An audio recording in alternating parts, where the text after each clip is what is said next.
হায়দ্রাবাদে পুষ্পা 2 এর প্রিমিয়ারের সময় ঘটে যাওয়া দুর্ঘটনায় অভিনেতা আল্লু অর্জুনকে পুলিশ গ্রেপ্তার করেছিল এবং পরেই ছেড়ে দেয়।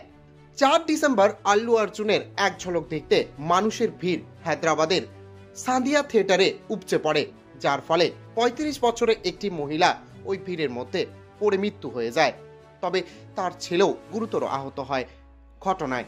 এ নিয়ে থিয়েটারের ব্যবস্থাপনার বিরুদ্ধে মামলা দায়ের করে পুলিশ, যার ফলে আল্লু অর্জুনকে গ্রেপ্তার করা হয় এবং একদিনের রিমান্ডে নেওয়া হয়। তবে ঘটনার জেরে হাইকোর্টে দায়ের করা হলে আল্লু অর্জুনকে মুহূর্তের মধ্যে ছেড়ে দেওয়া হয়।